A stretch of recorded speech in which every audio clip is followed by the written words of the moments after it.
길을 간다 할지라도 우리의 삶 가운데 우리를 도우시고 우리를 인도하시고 날마다 하나님의 은혜로 우리를 채워주셔서 마침내 우리가 다시 일어나고 회복을 드리며 영광스러운 주의 임재 앞에 나올 수 있도록 도우신 하나님 감사합니다.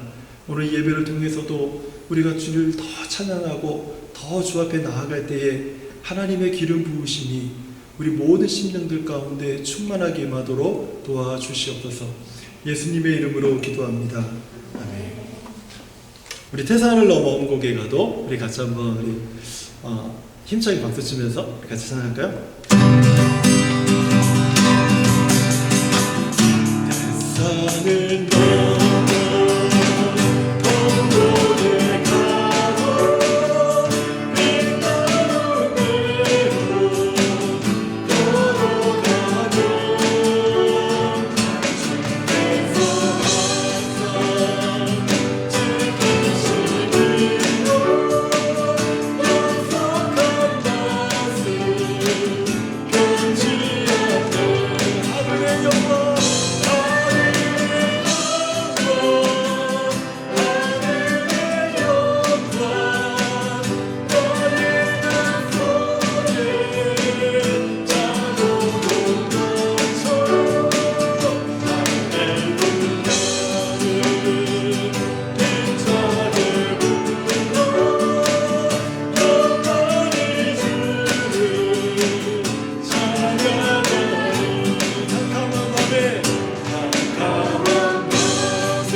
되셨나요? 그럼 잘 따라서 찬양하는 겁니다. 오, 오, 오, 오, 오, 오,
같이 아멘.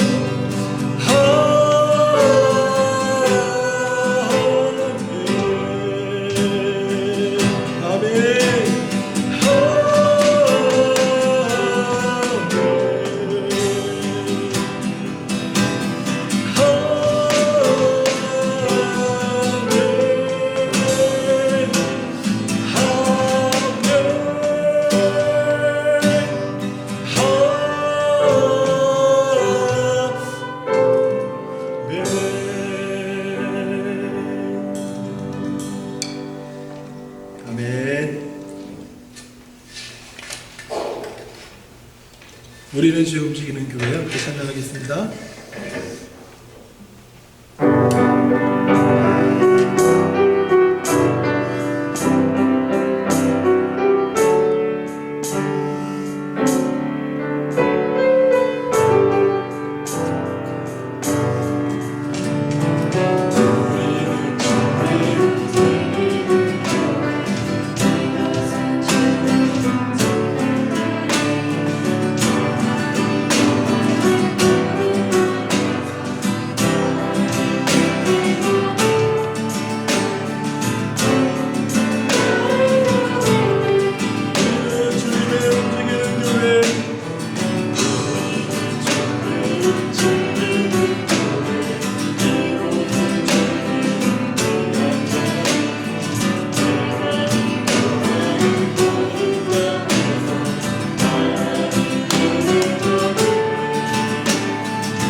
주의 성도들아, 그의 이름에 합당한 영광을 돌리며 거룩한 옷을 입고 여호와를 찬송하라.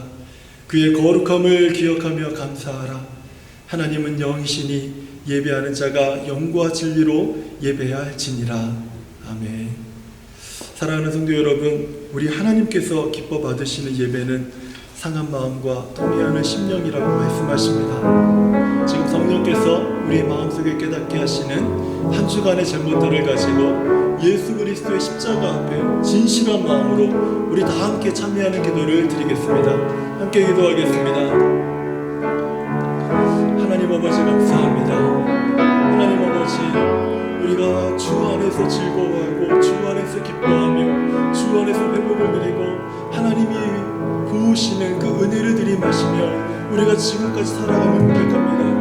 하나님 아버지, 오늘 이 시간 이 순간에도 우리의 연약함이 날마다 우리 안에 남아있고 우리의 허물과 죄악이 우리를 두르고 있어서 우리가 우리의 의로는 하나님 앞에 온전히 설 수 없음을 고백합니다. 하지만 우리 주 예수 그리스도의 십자가의 은혜가 오늘 우리를 주장하여 주시고 그 십자가의 은혜, 그 보혈을 의지하여 하나님 앞에 나가 하나님 정결함을 주시고 깨끗함을 주시고 순결함을 주시고 거룩함을 주시고 우리가 하나님의 거룩한 임재 앞에서 부끄러움이 없는 자로 서게 하여 주시고 나의 하나님 여호와께서 거룩하신 것 같이 우리도 하나님 앞에 거룩함 누리도록 하나님 도와주시옵소서.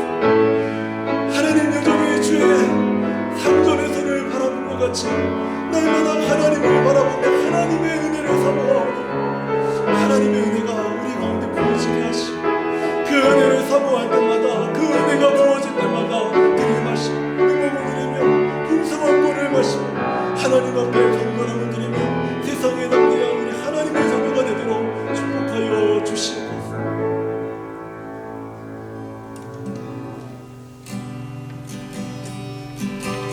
우리 모두 예배하는 자 되어 온전히 영과 진리로 주를 예배하자. 주가 우리와 함께 영원히 함께 하시고 마르지 않는 샘물로 우리 채우시 예배하는 자 되어 온전히 영과 진리로 주를 예배하자. 주가 우리와 함께 영원히 함께 하시고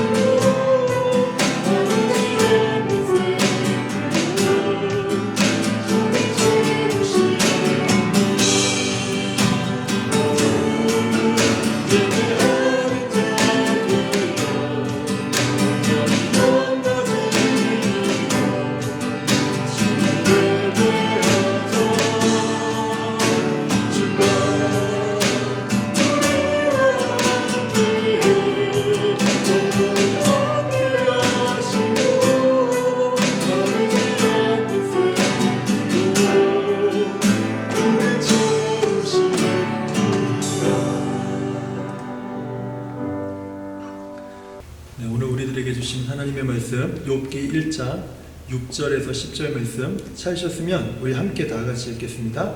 시작. 하루는 하나님의 아들들이 와서 여호와 앞에 섰고 사탄도 그들 가운데 온지라. 여호와께서 사탄에게 이르시되 네가 어디서 왔느냐. 사탄이 여호와께 대답하여 이르되 땅을 두루 돌아다 여기저기 다녀왔나이다. 여호와께서 사탄에게 이르시되 네가 내 종 욥을 주의하여 보았느냐.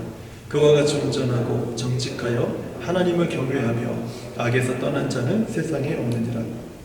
사탄이 여호와께 대답하여 이르되 욥이 어찌 까닭없이 하나님을 경외하리까. 주께서 그와 그의 집과 그의 모든 소유물을 울타리로 두르심 때문이 아니니까.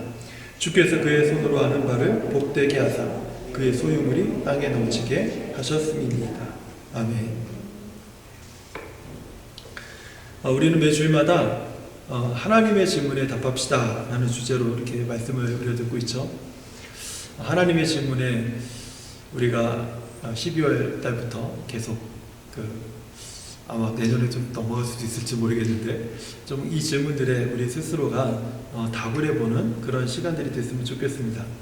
그동안 우리가 들었던 이 하나님의 질문은요, 주로 하나님께서 어떤 사람에게 또는 어떤 선지자에게 하셨던 질문들을 우리가 주로 들었습니다. 하지만 오늘 본문에서는 하나님께서 이 질문을 하시는데 그 질문의 대상이 뜻밖에도 사람이 아니에요. 하나님께서 네가 내 종 욥을 주의하여 보았느냐라고 이렇게 물으셨는데 그것은 사탄에게 하나님이 물으십니다. 하나님께서는 사탄에게 질문을 했지만 사탄에게 관심이 있어서 그 질문한 것이 아니라 하나님의 관심은 욥에게 있었습니다. 질문은 사탄에게, 관심은 욥에게.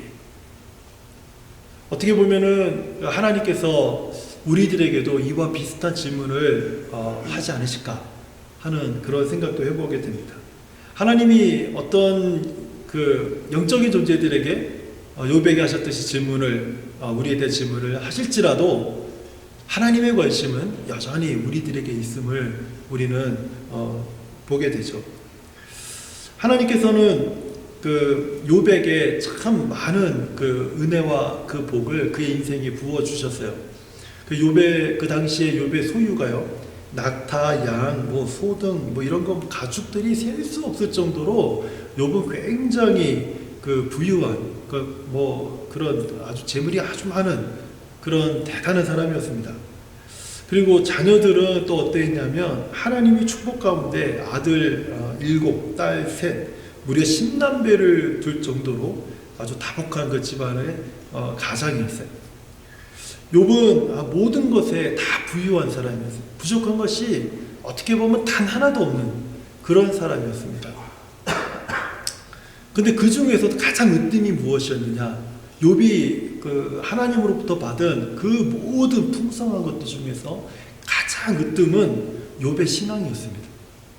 욥은 얼마나 많은 재산을 갖고 있느냐, 나의 자녀들이 얼마나 잘 자라고 있느냐, 얼마나 많은 자녀들이 내 그 슬하에 있느냐, 이것을 자랑하는 사람이 아니라 하나님을 향한 그 믿음, 그 신앙이 욥에게 있어서 가장 소중했고, 또 그것이 욥을 욥되게 하는 그런 어떤 핵심적인 그런 부분이었다라는 거예요. 그래서 하나님께서 욥을 보실 때마다 욥의 그 경건한 삶과 그 믿음을 보시면서 하나님이 굉장히 흡족히 여기셨어요. 욥을 볼 때마다 너무너무 마음에 드시는 거예요. 이런 사람이 세상에 없는 거예요. 욥과 같은 사람이 하나님 보시기에는 없는 겁니다. 그런데 어느 날 이 하나님의 보좌에서 어전회의가 열리죠. 여호와 하나님이 주관하시고 하나님의 아들들, 천사라고 불리는 그런 사람들이, 이제 그런 천사들이 그 회의에 참석을 합니다. 그리고 거기에 사탄도 그 하나님의 회의에 참석을 하게 되죠. 하나님께서 사탄에게 이렇게 물어요. 네가 어디에서 왔느냐? 사탄은 땅을 두루 돌아다니며 여기저기 두루 다니면서 왔습니다. 이렇게 대답을 해요. 그래서 이게 사탄이 그 하는 일에 가장 어떻게 보면 가장 근본적인 일입니다. 온 땅을 두루 다니면서 삼킬자를 찾는 것. 이것이 사탄이 하는 어떻게 보면 그 사탄의 가장 근본적인 자기의 잡이라는 거예요. 그런 사탄에게 얼마나 많은 사람들이 넘어갔겠어요? 얼마나 많은 사람이 쓰러졌겠어요? 얼마나 많은 사람들이 신앙을 버렸겠어요? 그것을 보면서 얼마나 의기양양했겠습니까? 그런데 하나님께서 그런 사탄에게 네가 내 종 욥이라는 사람을 주의하여 보았느냐? 네가 관심 있게 본 적 있니? 사탄의 대답은 그럼요, 봤죠. 대단한 사람이죠. 그래, 봤지. 세상에서 많은 사람이 있고, 이 세상에 정말 많은 사람이 있고, 그 중에 많은 사람이 하나님 여호와 신앙을 갖고 있지만 욥과 같이 이렇게 온전하고 정직하고 하나님을 경외하는 사람은 없지 않냐? 이렇게 하나님이 아주 정말 큰 칭찬을 하니까 사탄이 뭐라고 그러냐면, 하나님이 그에게 복을 주셨기 때문에 그런 것 아닙니까?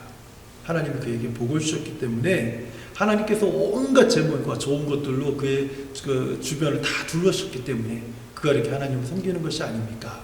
이렇게 사탄은 생각을 해요. 그런데 하나님은 사탄의 생각이 틀렸음을 알고 계세요. 하나님은 욥이 그것 때문에 하나님을 섬기고 있다라고 전혀 생각하지 않으시는 거예요. 하나님은 욥의 중심이 여호와 신앙에 있다라는 것을 너무나도 잘 아시는 거죠. 욥에 대한 하나님의 칭찬은요, 8절에 나와 있습니다. 제가 말씀을 준비하면서 성경에서 하나님께서 정말 욥과 같이 칭찬한 사람이 있을까? 욥과 같이 칭찬한 사람이 있을까? 욥과 같이 복을 준 사람은 있는데 정말 욥과 같이 칭찬한 사람이 있을까? 제가 이렇게 설교를 준비하면서 가만히 떠올려봐도 없어요. 어떻게 보면 욥은 성경에서 가장 하나님 앞에서 큰 칭찬을 받은 사람이고 하나님께 인정을 받은 사람입니다. 그 이유, 하나님이 칭찬하시는 이유가 8절에 있는데, 욥과 같이 온전하고 정직하여서 하나님을 경외하며 악에서 떠난 자는 세상에 없다. 하나님께서 욥을 칭찬하신 것, 이 8절을 보면요, 크게 두 가지로 하나님이 욥을 칭찬하신 것을 보게 돼요. 첫째는 욥과 같이 온전하고 정직한 사람이 없다라는 거예요. 어디에 없습니까? 세상에 없다고요.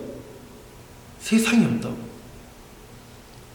온전과 정직이란 말은 사실 비슷한 말입니다. 그래서 욥의 정직함을 오히려 하나님이 강조한 거예요. 서로 다른 표현으로 욥의 이러한 모습을 하나님이 강조하기 위해서 온전하고 정직한, 이 욥처럼 온전하고 정직한 사람은 세상에 없다, 이렇게 지금 하나님이 칭찬하는 거죠. 욥의 삶에는 거짓이 없다라는 거예요. 한 호스트가요, 큰 파티를 열려고 하면 파티하는 장소를 아주 예쁘게, 아주 멋있게, 많은 사람들이 혹하게 이게 다 그 데코레이션을 이렇게 하지 않습니까? 그렇죠? 안 하시나 봐요? 정말 중요한 파티를 열면 뭐 아주 그 유명한 요리사들도 부르고 막 이렇게 그 많은 요리사들을 부르고 그 주변을 아주 예쁘게 사람들이 야, 내가 여기 오기에 참 잘 왔다 할 정도의 생각이 들 정도로 데코레이션을 아주 막 어떤 지금 의리의리하게 하고 화려하게 하지 않습니까? 많은 사람이 그런 파티장을 그렇게 꾸미듯이 자신의 말을 그럴듯하게 꾸미면서 살아가는, 거짓된 삶을 살아가는 사람들이 상당히 많다라는 거예요. 우리는 그 사람들이 누구인지 모릅니다. 우리는 그 사람들이 누구인지 몰라요. 그런데 하나님 보시기에는 그런 사람들이 세상에 너무 많은 거예요. 너무 많은 거예요. 눈 하나 깜빡거리지도 않고 거짓말을 해요. 그 사람이 거짓말하는지조차 사람들이 모를 정도로 거짓말하면서 자신을 그럴듯하게 꾸미면서 살아가는 사람이 온 천지에 많은 거예요. 하지만 욥은요, 그런 세상 속에서, 그런 세상에 살고 있는 수많은 사람들 속에서 욥은 온전하고 정직한 삶을 살았다, 하나님 인정하시는 거예요. 욥과 같이 비슷한 칭찬을 받은 성경의 인물이 있는가를 생각해 봤더니 신약에 한 명이 나옵니다. 신약에 요한복음 1장 47절에 나다나엘이라고 하는 한 사람이 나오는데, 예수님께서 나다나엘이 자기에게 오시는 것을 보시면서 탄성을 지르면서 딱 이렇게 말해요. 보라, 이는 참으로 이스라엘 사람이라. 그 속에 간사한 것이 없도다. 그 속에 간사한 것이 없도다. 그러면서 칭찬을 하세요. 나다나엘은 아주 진실한 사람이었죠. 이스라엘 중에서 가장 진실한 사람으로 누구의 칭찬을 받는 겁니까? 예수님께 칭찬을 받은 거예요. 왜 하나님께서는 이렇게 사람의 온전하고 정직한 모습을 칭찬하시는 것일까요? 왜 하나님은 사람의 온전하고 그 정직하고 진실한 이 부분을 왜 하나님이 칭찬하실까 하는 거예요. 그 이유는요, 다른 데서 찾지 않아요. 그 이유가 무엇이냐면, 하나님을 떠난 인간, 아담과 하와의 불순종 이후로 하나님을 떠난 인간에게서는요, 온전함이라든지 진실함을 찾아볼 수가 없습니다. 우리끼리 서로 상대적으로는 서로 누가 좀 더 낫고 못하고에 대한 그런 어떤 진실함은 있겠죠. 그렇지만 로마서 3장 23절에서 말씀하는 하나님의 영광에 이를 만한 그 온전함, 그 진실함은 우리 안에 없다라는 거예요. 그렇기 때문에 이 세상에서 하나님이 그 진실함을 볼 때 그를 칭찬하시는 거예요. 그를 칭찬하시는 거예요. 예수 그리스도를 바르게 믿는 성도들의 삶에서 무엇이 나옵니까?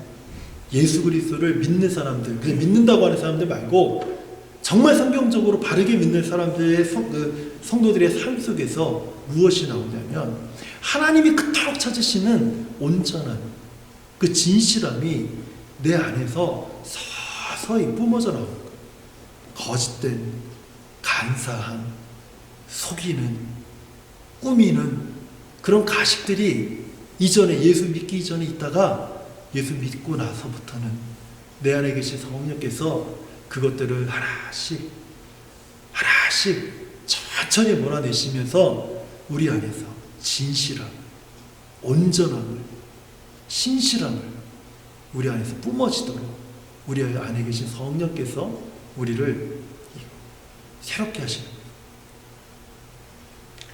삶과 신앙이 온전하는 거예요. 그러니까 우리의 삶이 신앙과 일치가 되고 하나가 되는 그 모습은 바로 여기에서 있어요. 여기에서 나와요.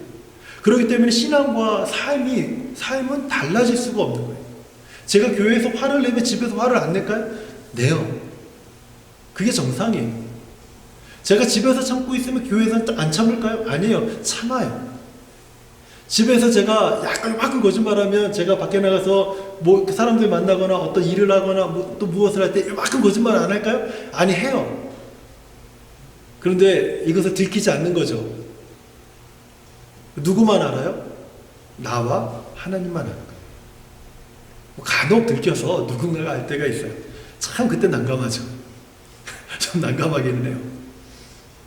그런데요, 많은 분들이 신앙과 삶이 하나가 되어야 된다라고 말을 하는데 어떻게 하나가 됩니까? 믿는 만큼, 내가 주님을 아는 만큼, 내가 주님을 믿는 만큼 내 삶이 자꾸 조정이 되는 거예요. 교정이 돼요.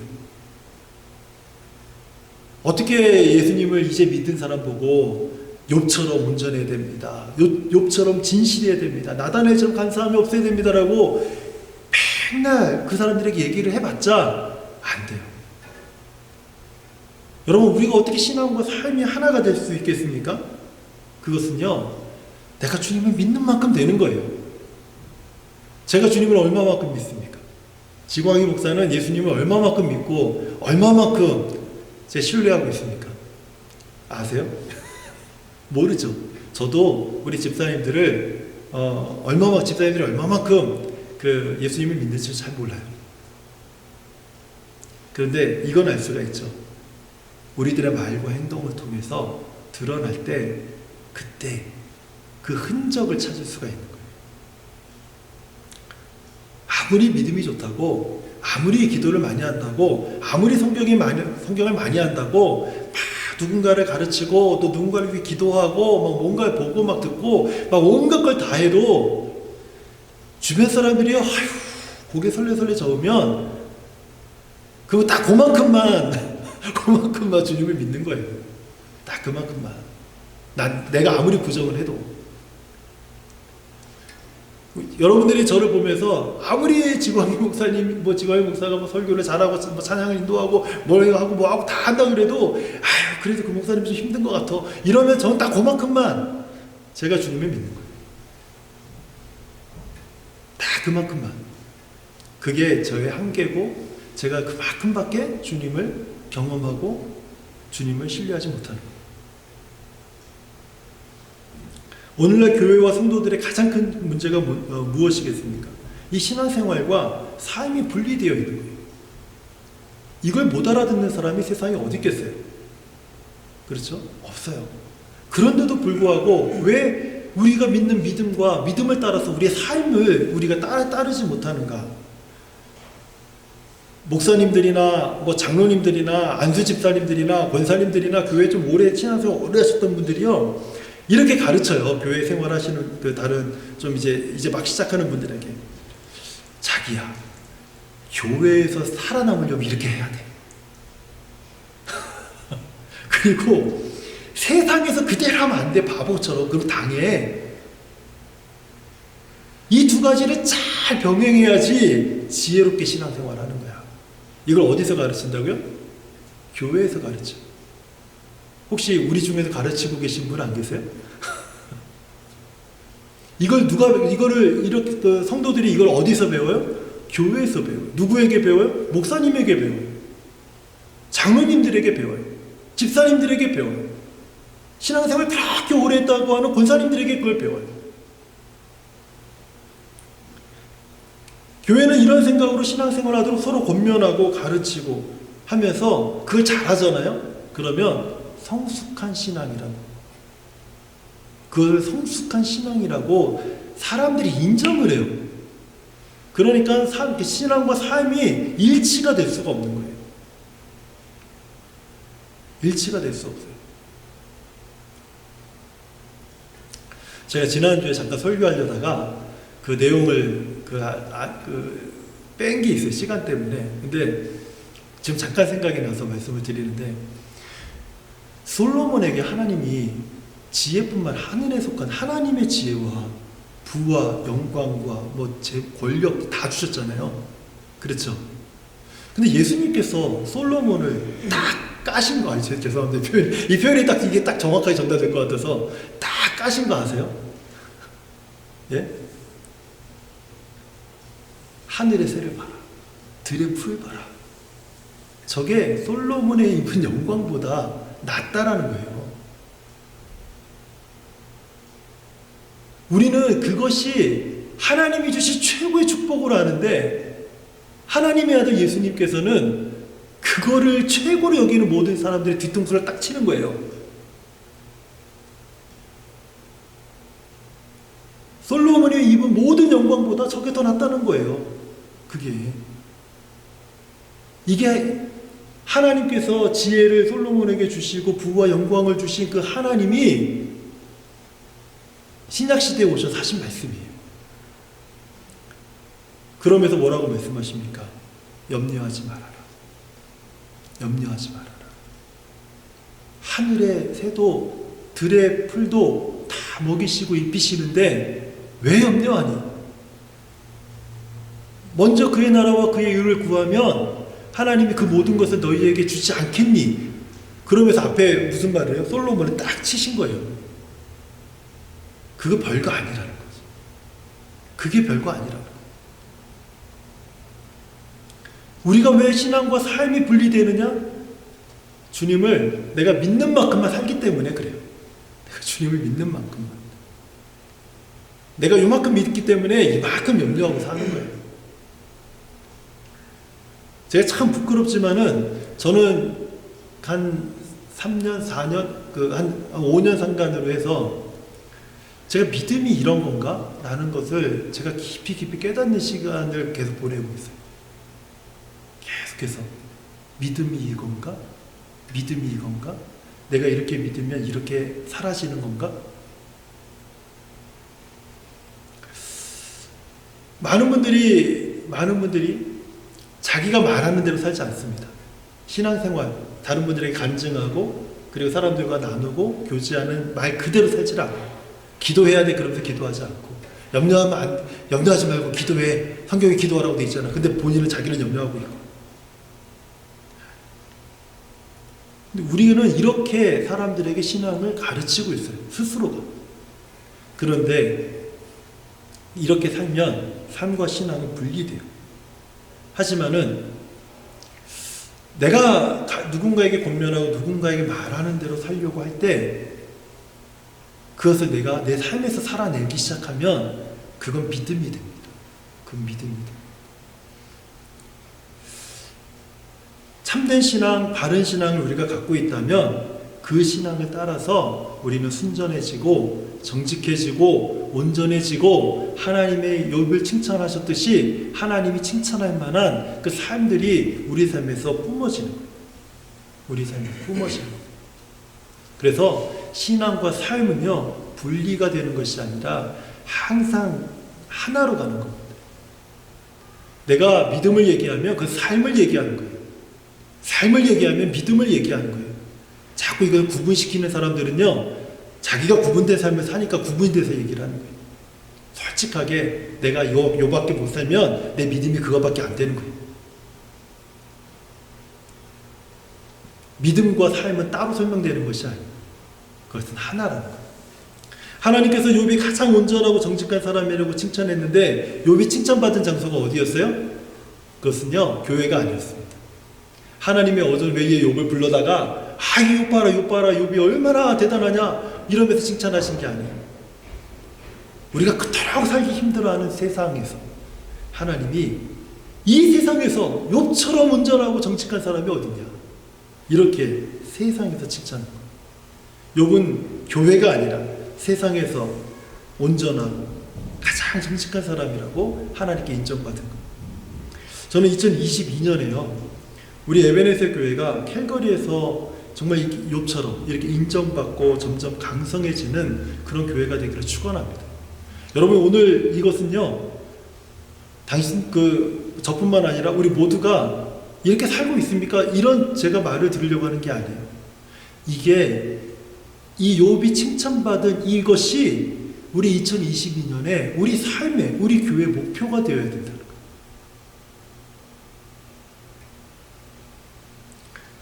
그래서 이게 필요한 겁니다.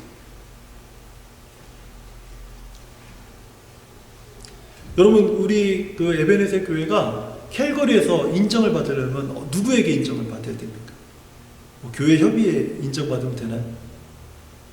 아니면 우리가 아는 지인들의 교회와 아는 지인들의 그 교회 성도들에게 그 에베네셀 교회 좋다더라. 그러면 우리 교회가 좋은 교회인가요?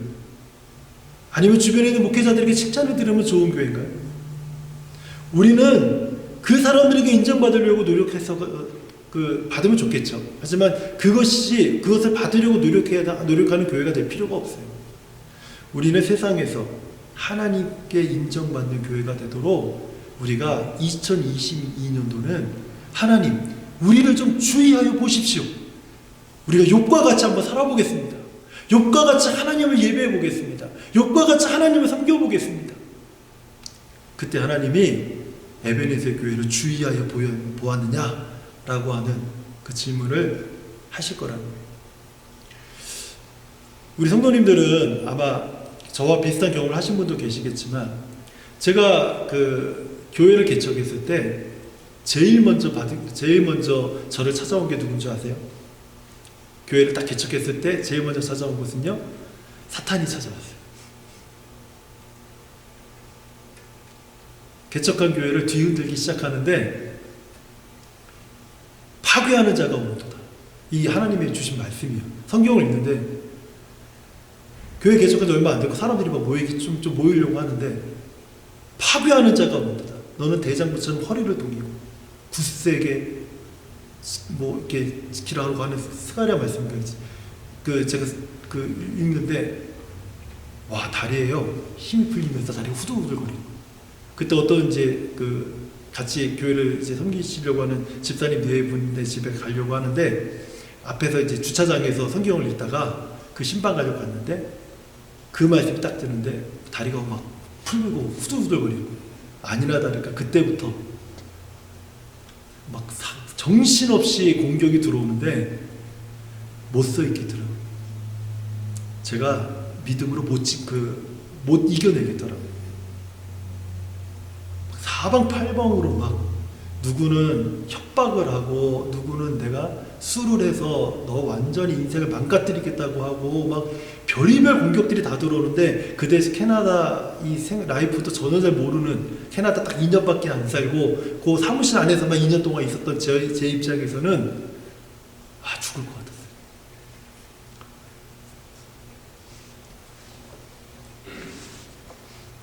그때 제가 제일 먼저 찾은 것은 무릎을 꿇고 하나님을 찾는 것이 아니라 도와줄 사람들을 찾아다녔다. 그게 제 모습이에요. 제일 꼴보기 싫은 사람들이 자꾸 찾아와서 왜 목사님은 하나님을 찾지 않고 사람에게 그렇게 의지하면서 자꾸 목회를 하려고 합니까? 그러는데 꼴보기 싫은 사람이 자꾸 얘기하니까 듣기가 싫은 거예요.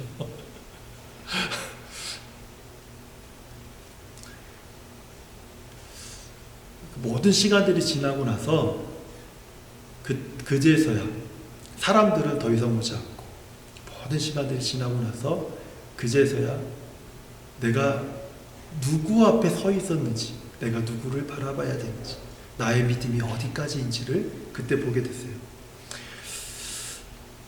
그럼 우리 교회는요, 사람을 보지 않고 하나님께 이 세상에서 인정받으려고 하는, 하나님이 주의하여서 보는, 지켜보는 그런 교회가 되도록 2022년에 목사님 기도해 주시기 바랍니다. 이렇게 말씀하시는 게 아니라 우리가 기도하겠습니다. 이렇게 바꿔야 돼요. 바꿔야 돼요. 한 교회가 성장하는 것은요, 성도님들이 그 안에서 목사 중심이 아니고 하나님 중심, 함께 엎드려지고 함께 기도하면서 하나의 공동체를 이루어갈 때, 그때 교회가 성장합니다. 성장할 때쯤에 꼭 한 사람이 자꾸 그 분란을 일으킬 여지들을 만들어요. 그게 바로 무엇이냐면 소위 말하는 시험이에요. 그때 모두가 기도하고, 모두가 권면하고, 모두가 주를 바라보면, 그 단계가 지나가면 그때 교회가 단단하게 성장을 합니다. 그것을 우리 에베네셀 교회가 2020년 2년도에 이루어지길 바래요. 그것은 목사 한 사람이 하는 것도 아니고 어떤 집사님 한 분이 수고하고 애써서 되는 게 아니에요. 함께 마음을 모으고 하나님 앞에 진실함으로 나의 믿음의 신앙의 고백과 교회를 섬기는 삶과 내 개인의 삶들이 성숙해져 갈 때 하나님이 우리에게 주시는 복이 된다는 거예요. 하나님이 욥을 칭찬한 두 번째는요, 하나님을 경외하면서 악에서 떠난 자가 없다고 칭찬하셨어요. 욥은요, 하나님을 경외하면서 악에서 떠났대요. 경외라는 말은 하나님을 높이고 두려워하는 마음이죠. 경외란 하나님을 단순히 무섭다 이렇게 여기는 마음이 아니라 하나님을 깊이 사랑하는 마음. 하나님을 깊이 사랑하지만 하나님이 지극히 높으신 분이기 때문에 하나님을 함부로 대하지 않고 존경과 애정을 담아서 하나님을 섬긴다는 뜻이에요. 16세기 종교개혁자들은요, 이 경외라고 하는 표현을 어떻게 썼냐면 코람데오라는 말로 썼습니다. 하나님의 얼굴 앞에서, 하나님의 면전 앞에서 살라, 이런 의미로 코람데오라는 말을 썼어요. 어떻게 보면 욥은 종교개혁자들의 가장 오래된 선조라고 말해도 틀리지 않을 거예요. 욥은 날마다 하나님의 얼굴 앞에서 살듯이, 이 코람데오라는 말이 하나님의 얼굴이 여기 있으면 내 얼굴이 이렇게 되고 이렇게 살라는 뜻이에요. 이렇게 살라. 하나님의 면전 앞에서 욥은 날마다 자신의 삶을 살아냈습니다. 특별히 자녀들의 신앙에 아주 지대한 관심이 많았어요. 그래서 부자였던 그는 가끔씩 잔치를 벌였는데 그때 10남매 자녀들이 잔치의 즐거움을 누리면서 혹시나 마음이 나태해지거나 방종해질까봐 염려가 돼서 잔치가 다 마쳐지면 자녀들의 실수나 어떤 연약한 모습들을 회개하는 번제의 제사를 날마다 하나님 앞에 대신 올려드렸어요. 자녀들이 했다는 뜻이 아니에요. 욥이 했어요. 자신의 자녀들이 시험에 빠지거나 죄에 물들지 않도록 하나님께 기도로 올려드립니다. 그만큼 욥은 자신의 신앙뿐만 아니라 자녀들의 바른 신앙을 지키기 위해서도 늘 기도하고 늘 하나님을 섬겼어요. 이런 욥이 우리가 잘 알잖아요. 고난을 받기 시작하잖아요. 사단의 그 질문 때문에, 사단의 답변 때문에.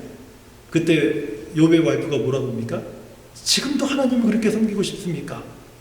하나님 저주하고 나가 죽으십시오. 그리고 떠나지 않습니까? 그런데도 욥은 그 마음의 중심에 하나님을 향한 마음을 갖는, 그렇게 죽을 것 같은데 그렇게 막 온갖 수치와 모욕을 당하면서도, 그리고 자기 몸이 막 병들고 막 미칠 것 같은데도 친구들이 찾아와서 자기를 모함하고 내가 짓지도 않은 죄를 지었다라고 그렇게 막 욱박지르는데도 욥은 하나님을 향한 그 중심을 떠나지 않았어요. 저는 우리 집사님들이요, 2022년도에 여러분들의 마음이 욥과 같았으면 좋겠어요. 욥과 같았으면 좋겠어요. 좀 힘든 시간이 있을 때 그냥 욥처럼 힘들어도 하나님 앞에서 지키는 거예요. 교회를 떠나지 않고. 교회를 떠나지 않는다는 이 말이 뭐냐면 다른 교회로 가지 않고. 제가 왜 이 표현을 쓰냐면 저는 누가 오거나 가는 걸 별로 연연하지 않는 사람처럼 많이 보이셨죠? 네, 맞아요. 지금도 그래요.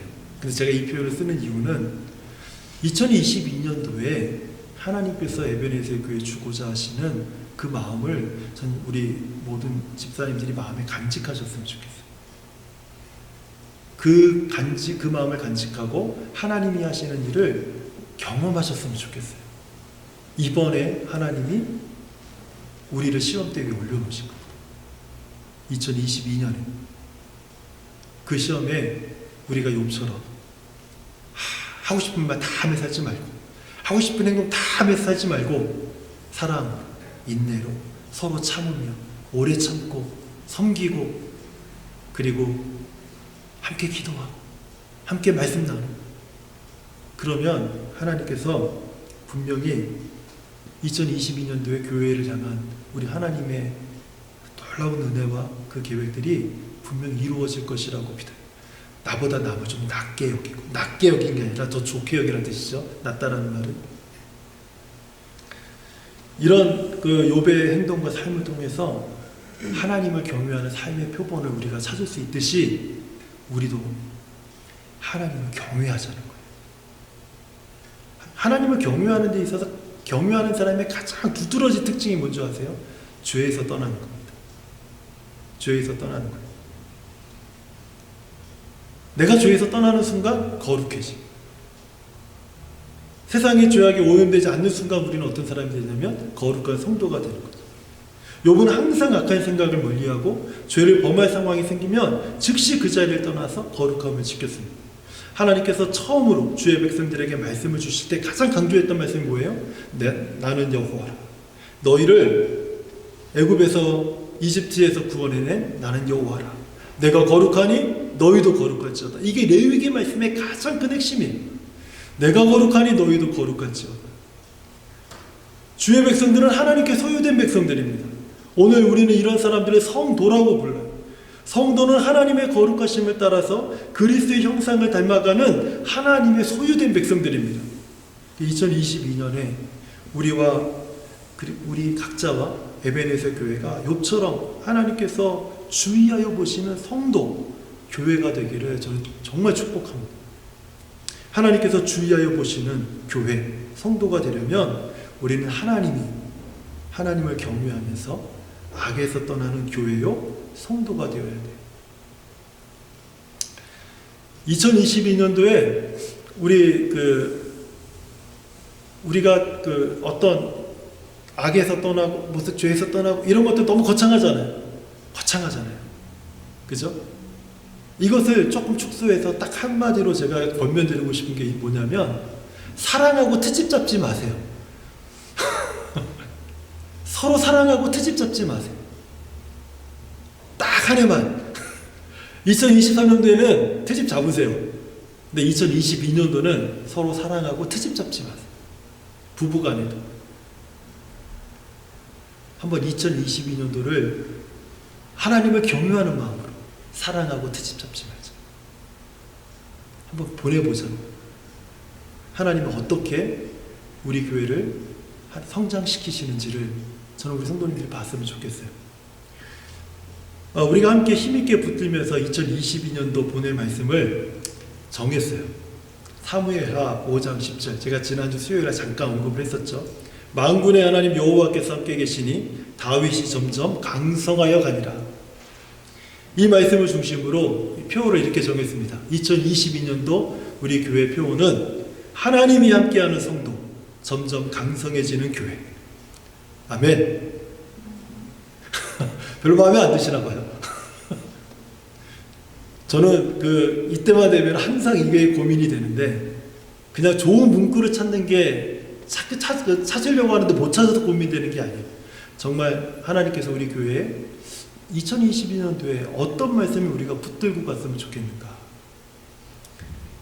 하나님이 함께하는 성도, 점점 강성해지는 교회, 에베네zer 교회. 할렐루야. 네.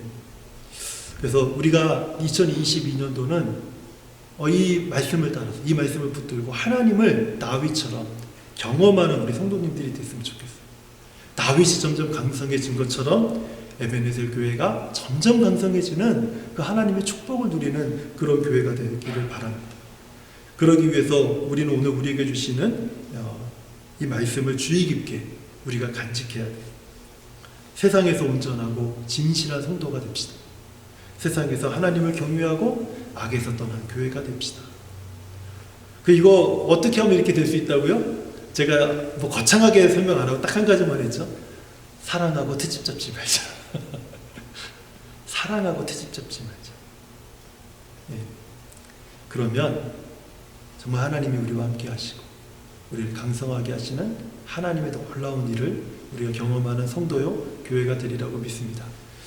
사랑하는 주님, 정말 욥이 하나님께서 칭찬하셨던 것처럼 이 세상에서 칭찬하셨던 것처럼 제가 우리 사랑하는 모든 에베네zer 교회 성도님들, 모든 한 사람 한 사람들을 하나님께서 칭찬하시고 복 주시고 하나님이 만복으로 욥의 삶을 두르셨던 것처럼 우리 사랑하는 성도들의 삶을 반복으로 둘러주셔서 욥처럼 정직하고 온전하며 하나님을 경외하여서 악에서 떠난 귀한 성도들이 되어져 가도록 축복하여 주시옵소서. 우리 사랑하는 성도들이 모여 한 공동체를 이룬 이 에베네셀 교회가 하나님이 함께 하심으로 말미암아 점점 강성해져 가는 하나님의 교회, 하나님의 영광과 찬송이 되는 교회가 되도록 축복하여 주시옵소서. 예수님의 이름으로 기도합니다. 아멘. 오늘 말씀을 기억하면서 우리 주님 마음 되게 해주셔서 함께 찬양하겠습니다.